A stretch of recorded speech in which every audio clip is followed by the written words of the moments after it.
اعوذ باللہ من الشیطان۔ بسم اللہ الرحمن الرحیم۔ السلام علیکم خواتین۔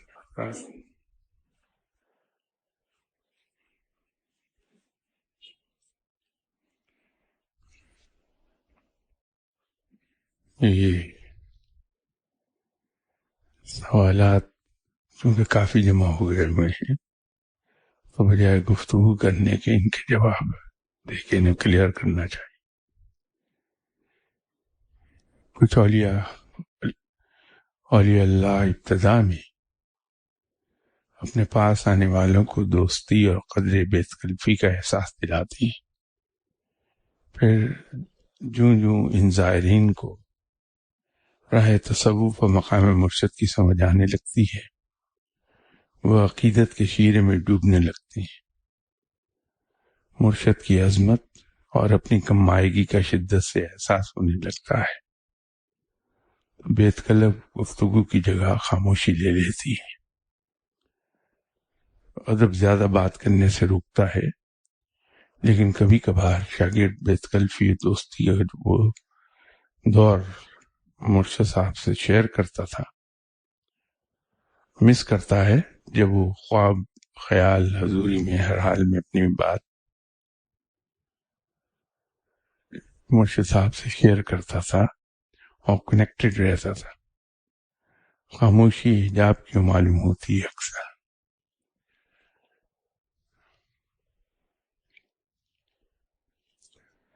اس میں ایک بلکہ دو ریزنز ہیں۔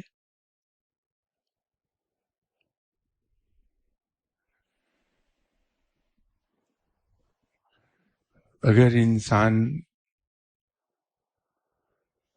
آؤٹ آف ریسپیکٹ ایک ڈسٹینس قائم رہے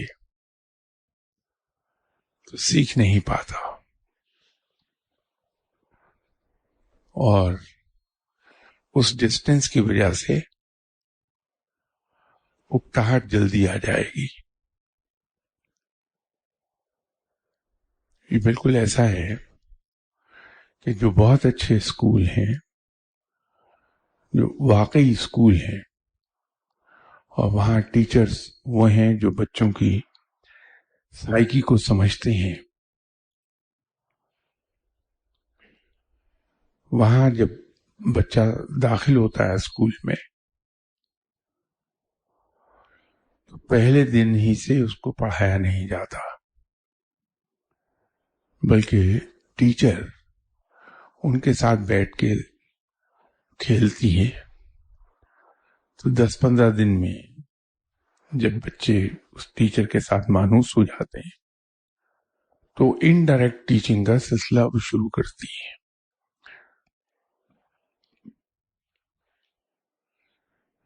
اور آہستہ آہستہ پھر تعلیم کا سلسلہ ڈائریکٹ جاری ہو جاتا ہے۔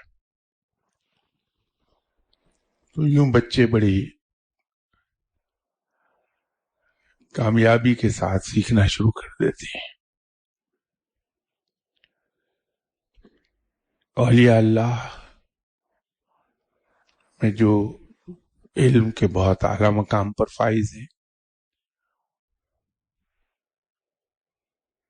اور جن کے ذمے یہ ڈیوٹی ہے کہ وہ علم کو پھیلائیں،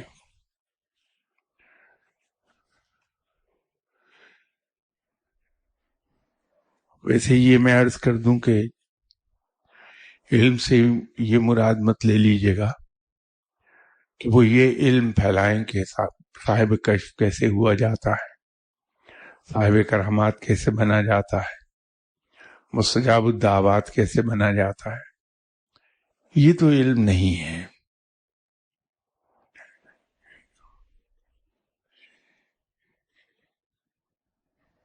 علم اس طرح کا ڈسپینس کیا جاتا ہے اولیاء اللہ کے یہاں کہ دین کے بارے میں اس کے کانسیپٹس کلیئر ہو جائیں۔ دین جو ہے وہ اس طرح سے اس کو سمجھ آ جائے کہ جو نماز میں پڑھ رہا ہوں اس کا مقصد کیا ہے اور اس کے کیا کیا اثرات مجھ پر مرتب ہو سکتے ہیں یا ہونے چاہیے، تو وہ نظر رکھے گا کہ نماز پڑھنے سے مجھے وہ چیزیں حاصل ہو رہی ہیں جیسے رب نے نماز کے بارے میں ایک فیصلہ کر دیا کہ نماز انسان کو برائیوں سے روکتی ہے.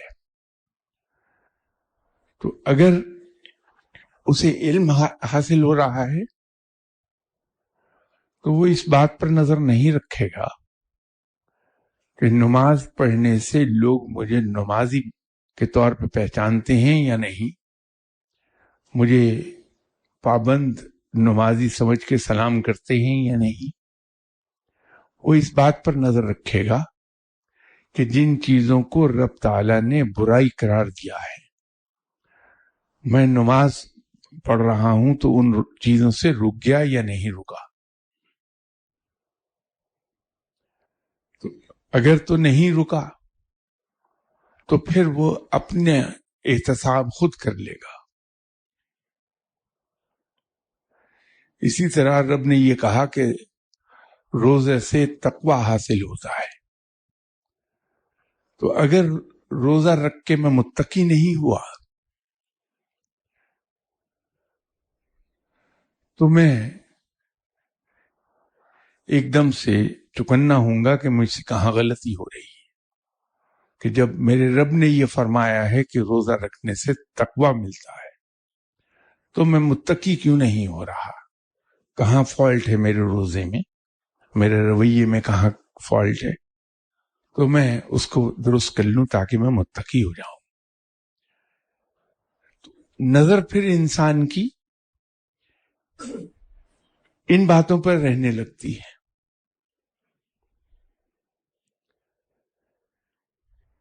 علم کسی بھی ولی اللہ کے نزدیک صحیح علم وہ ہے جو انسان کو دین کے بارے میں صحیح سمجھ عطا فرما دے. تو مرشد کے پاس جب آپ جاتے ہیں، مرشد آپ کو سکھائیں گے، پڑھائیں گے، علم دیں گے، تو اس کے لیے ضروری یہ ہے کہ آپ ٹینس نہ ہوں وہاں، بلکہ کمفرٹیبل فیل کریں، ریلیکسڈ فیل کریں. تو کمفرٹیبل فیل کرانے کے لیے اور آپ کو ریلیکسڈ فیل کرانے کے لیے آپ کے مرشد آپ سے دوستی کا اظہار کرتے ہیں، بے تکلفی کا اظہار کرتے ہیں. جہاں آپ کے مرشد آپ کو دیکھیں گے کہ آپ بڑے ٹینس بیٹھے ہیں تو وہ بڑی کوئی لائٹ بات آپ کو کہہ کے آپ کو ہنسنے پہ مجبور کر دیں گے، اور اس ہنسی کے ساتھ ہی آپ کی ٹینشن جاتی رہے گی. تو یوں آپ زیادہ ریسیپٹیو ہوں گے ان باتوں کے لیے جو آپ کے مرشد آپ کے ساتھ کر رہے ہیں. اب ہوتا یہ ہے کہ جب آپ بہت ریسیپٹیو ہو گئے اور آپ کے مرشد آپ کو علم ڈسپنس کر رہے ہیں، رفتہ رفتہ اپنے مرشد صاحب کی باتوں کو جوں آپ غور کریں گے، ان کے علم کی بڑائی آپ پر ظاہر ہونے لگے گی. تو آپ کے دل میں ایک احترام آئے گا کہ میرے مرشد کتنے بڑے صاحب علم ہیں.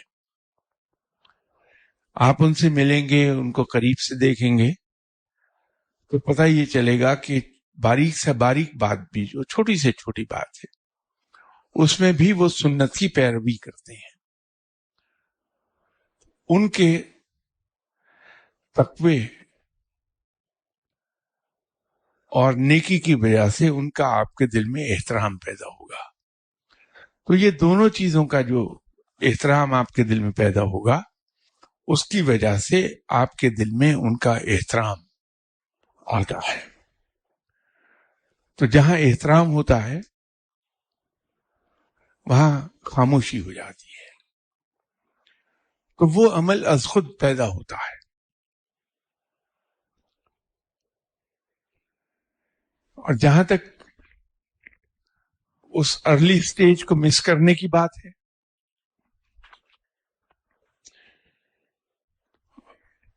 ہم سبھی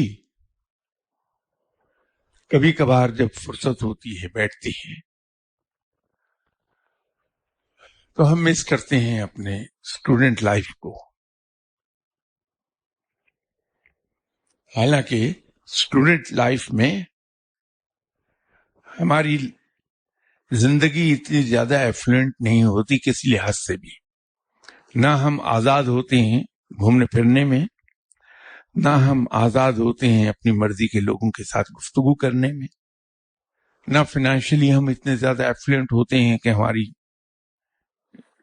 مالی استعداد محدود ہوتی ہے اس جیب خرچ تک جو ماں باپ ہمیں دے دیں. لیکن اس کے باوجود ہم اسے مس کرنے لگتے ہیں کبھی کبھار. تو یہ انسانی فطرت میں ہے کہ گزری ہوئی چیزوں کو انسان مس کرتا ہے.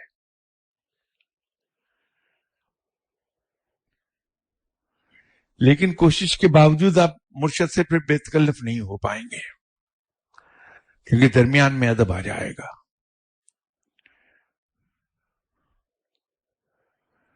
یہ ساری اس کی وجہ ہے اور کوئی وجہ نہیں.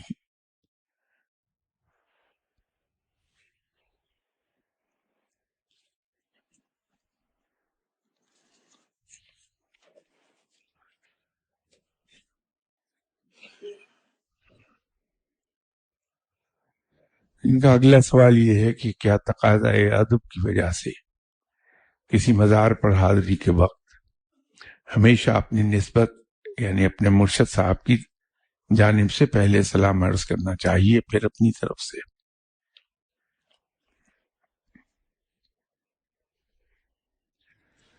بات یہ ہے کہ جب تک ہم اپنے آپ کو چھوٹا سمجھتے ہیں تو ہم جہاں کسی رشتہ دار کے پاس جاتے ہیں جو ہمیں پہچانتے نہیں تو ہم جا کے اپنا تعارف کراتے ہیں کہ ہم فلاں کے بیٹے ہیں، یہ میرا نام ہے اور میں فلاں کا بیٹا ہوں. اس کے بعد اپنا مدعا بیان کرتے ہیں. تو یہ جو روحانیت کا سلسلہ ہے اس میں بھی چونکہ میری تو کوئی حیثیت نہیں ہے، اپنی حیثیت کچھ بھی نہیں ہے. ہاں میرے مرشد ایک مقام پر فائز ہیں، بہت بڑے مقام پر. تو میں اگر کسی مزار پہ جاتا ہوں اور وہاں سنت کے عین مطابق جیسے آپ صلی اللہ علیہ وسلم فرمایا ہے میں سلام کرتا ہوں، اور سلام کرنے کے بعد میں اپنا تعارف کراتا ہوں کہ صاحب میرا نام یہ ہے اور میں فلاں صاحب کے ہاتھ پر بیعت ہوں. اور ازراہ اخلاق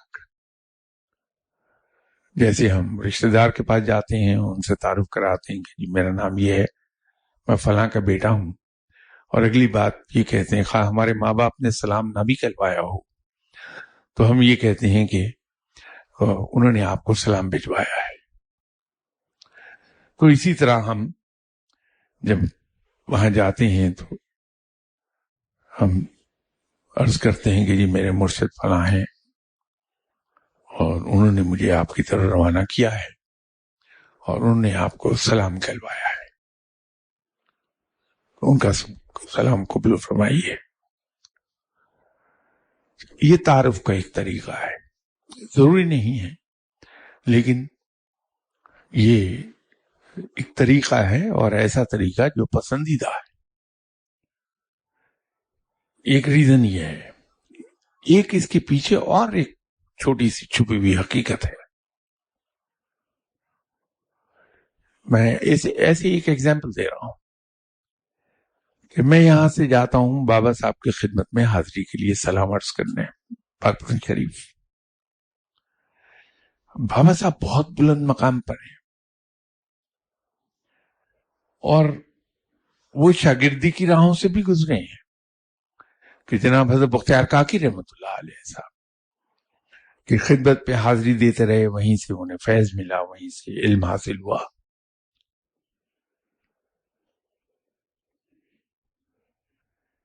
اب وہ انہی راہوں سے گزرے ہیں کہ انہوں نے مرشد کو انتہائی بلند مقام عطا کیا.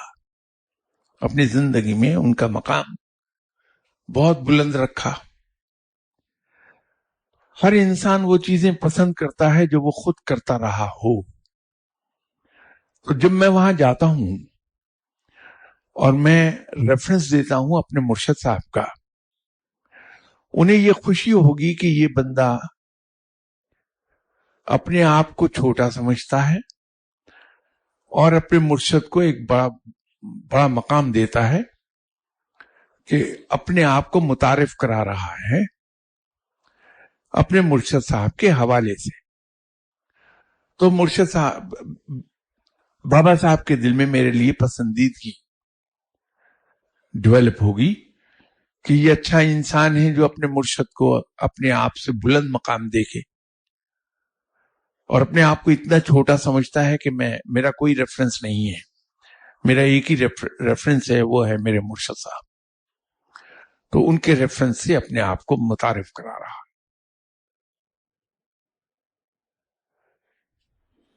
ہمارے یہاں بیوروکریسی میں ایک بہت بڑا نام تھا، وہ اپنے زمانے میں پاکستان ریلوے کے چیئرمین تھے، W.A. شیخ. اور یہ انگریز کے ٹرینڈ بیوروکریٹ تھے. 60s میں ریلوے کے جو چیئرمین ہیں وہ براہ راست آنسریبل تھے ٹو پریزیڈنٹ آف پاکستان. ایک بار کسی آفیشیل میٹنگ کے لیے اسلام آباد W.A. شیخ گئے. میٹنگ ختم ہو گئی تو ان کے ہی بھائی، ان کے نام کے انیشل بھی W.A. شیخ ہی بنتے تھے. وہ ان دنوں CDA کے چیئرمین تھے. تو یہ ریلوے والے شیخ صاحب اپنے بھائی سے ملنے CDA کے ہیڈ آفس چلے گئے.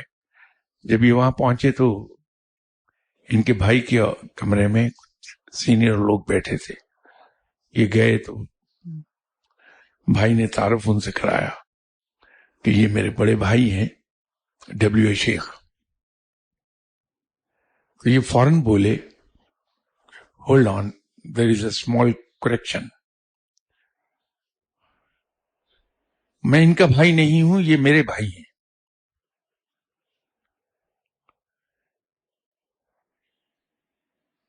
اب یہ نقطہ دیکھیے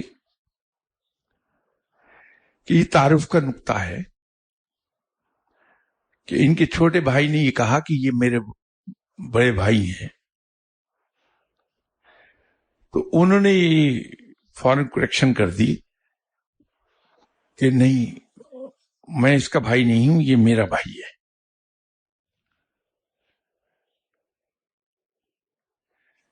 مرشد کے ریفرنس سے جب ہم بات کرتے ہیں تو ایگزیکٹلی یہ چیز ہوتی ہے کہ میرا اپنا کوئی ریفرنس نہیں، میری کوئی حیثیت نہیں ہے.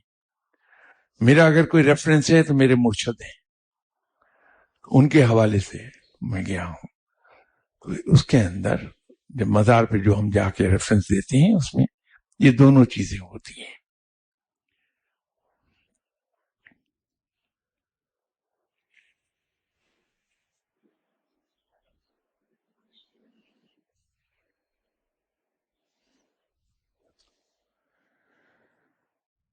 اگلا سوال یہ کہ کیا یہ درست ہے کہ چند اہل تصرف اولیاء اللہ لوح محفوظ پر تحریر کردہ کسی شخص کی تقدیر نہ صرف پڑھ کر بتا سکتے ہیں بلکہ اس شخص نے ماضی میں کیا خواب دیکھا اور مستقبل میں کیا خواب دیکھے گا، اولیاء اللہ وہ جزیات کے ساتھ بیان کر سکتے ہیں؟ یہ کسی شخص کی انڈیویجول تقدیر کا تو میں کچھ نہیں کہہ سکتا. یہ تو کوئی ولی اللہ بتا پائیں گے، اور ولی اللہ بھی وہ جو لوح محفوظ سے لوگوں کی تقدیر پڑھ سکیں. لیکن میں یہ ضرور عرض کر دیتا ہوں کہ یہ درست ہے کہ بہت سے اولیاء اللہ اس مقام کو گئے کہ رب تعالیٰ نے ان کو یہ اعزاز بخش دیا کہ وہ لوح محفوظ کو پڑھ سکے. یہ ہوا ہے. ہوتے ہیں ایسے اولیاء اللہ.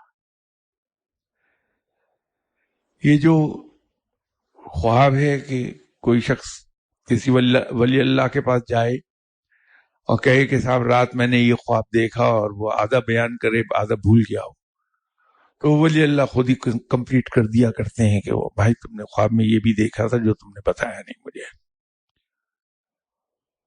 یا کہہ دیں گے کہ جاؤ میاں چند دن میں، اگلے چند دن میں یہ خواب دیکھو گے، اس میں یہ تمہیں پتہ چل جائے گا، جاؤ. وہ علم ہی کا ایک حصہ ہے، ایک شاخ ہے اس کی، کہ جب وہ علم ملتا ہے تو یہ چیز بھی ساتھ ہی مل جاتی ہے.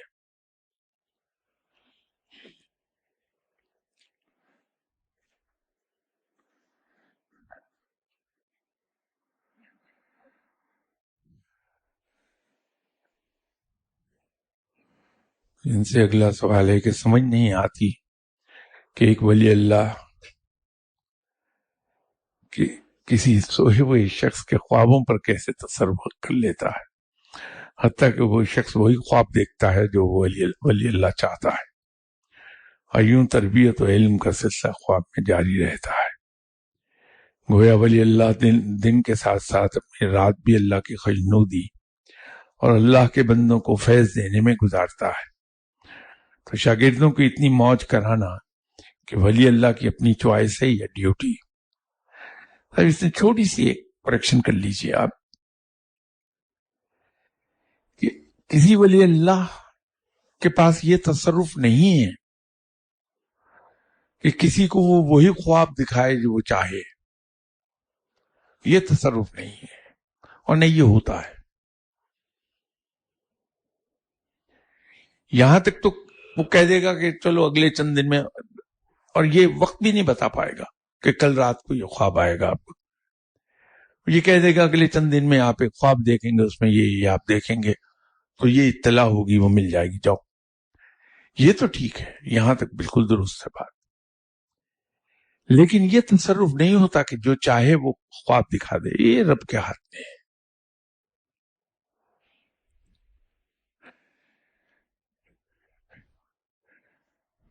ہوتا یہ ہے کہ اولیاء اکرام کے پاس ہر طرح کے لوگ جاتے ہیں، اور چاہتے نیک نیتی سے علم حاصل کرنے ہی ہیں. لیکن کچھ مخصوص حالات سے، کیونکہ انسان کی سائیکالوجی ڈیولپ جو ہوتی ہے وہ ان حالات کے تحت ہوتی ہے جس سے اس کا پیدائش کے بعد سے اب تک کا وقت گزرا ہوتا ہے. یہ اس کی سائیکالوجی بنا دے گی. اب گھر میں اگر میں نے ہر وقت یہ سنا کہ یہ جن بڑا پاورفل ہوتا ہے، جن آ جائے تو یہ کر لیتا ہے، وہ کر لیتا ہے، جن سے ڈرو، میں بچپن سے یہ اگر سنتا رہا ہوں، بڑی عمر میں آ کے بھی میرے ذہن پر کہیں سب کانشیس میں جن بہت بڑی بلا بنا رہے گا. اور جہاں کسی چیز کی میں توجیہ نہ پیش کر سکا، اپنے آپ کو نہ بتا پایا، تو میرا ذہن ادھر کو جائے گا یہ جن تھا. لیکن اگر بچپن میں یہ تو میں نے سنا کہ جن ہوتا ہے اور ایسا ہوتا ہے، بڑا طاقتور ہوتا ہے، لیکن ساتھ مجھے یہ سکھایا گیا کہ جن اپنی تمام تر طاقت کے باوجود، اپنی تمام تر تصرفات کے باوجود اتنا چھوٹا ہے کہ اس نے تمہیں سجدہ کیا تھا رب کے حکم پر. اس کو حکم دیا گیا تھا کہ یہ میرا خلیفہ ہے، اس کو سجدہ کرو. تو سجدہ تو اس کو کیا جاتا ہے جو بہت بڑا ہو خود سے. تو تم بحیثیت رب تعالیٰ کے خلیفہ کے جن سے کہیں بڑے ہو، تو جن کی کیا مجال ہے کہ تمہیں کچھ کہہ سکے؟ تو جن کے بارے میں تصور میرا قائم ہوگا کہ جن کا وجود ہے وہ بہت طاقتور ہوتا ہے، لیکن ساتھ ہی ساتھ مجھے اپنی طاقت کا بھی اندازہ ہوگا کہ اللہ کے نائب کی حیثیت سے میں وہ ہوں جس کو حکم دیا گیا تھا جن کو کہ اس کو سجدہ کرو، جس کے لیے حکم تھا. تو جن میرا کچھ نہیں بگاڑ سکتا. تو اگر کسی مقام پر جن میرے سامنے ظاہر ہو کر آ جائے گا تو میں خوفزدہ نہیں ہوں گا، بلکہ شاید اس سے ہنس کے میں بات کروں. اس سے گفتگو کرتے ہوئے میری ٹون پیٹرنائزنگ ہوگی، مربیانہ گفتگو ہوگی. تو یہ سائیکی ڈیولپ ہوتی ہے.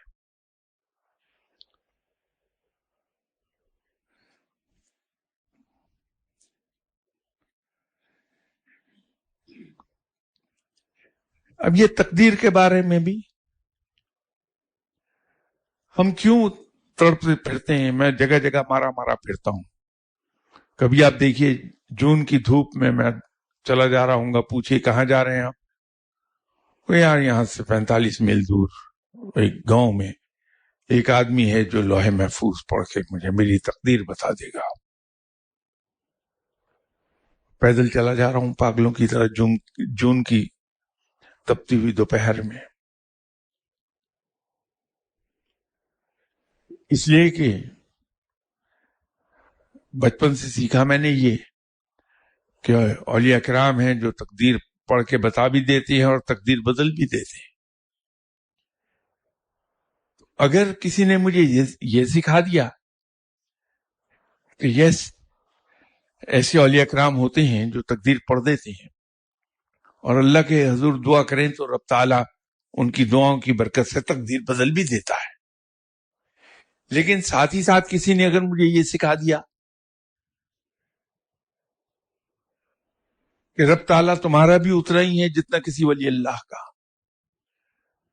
اور رب تعالیٰ تمہاری بھی بات اتنی ہی سنتا ہے جتنی کسی اور کی، اور تقدیر کے بارے میں اگر یہ کسی نے مجھے سکھا دیا کہ ماں سوائے چند ایک چیزوں کے، جس کو تقدیر مبرم کہتے ہیں، جس کو تقدیر معین بھی کہہ لیجیے آسان لفظوں میں اپنی معلومات کے لیے، جیسے ایک چیز ہے جس میں میرا کوئی اختیار نہیں کہ میں کس گھر میں پیدا ہوں گا، یہ تقدیر ہے میری، اور یہ تقدیر مبرم ہے جس کو ہم تقدیر معین کہہ سکتے ہیں اردو میں. اب اس میں میرا کوئی اختیار نہیں، میں تبدیل نہیں کر سکتا کہ میں کس گھر میں پیدا ہوں گا. میں اپنی موت کے وقت کو، اپنی موت کے طریقے کو، اپنی موت کے مقام کو تبدیل نہیں کر سکتا. یہ میری تقدیر ہے.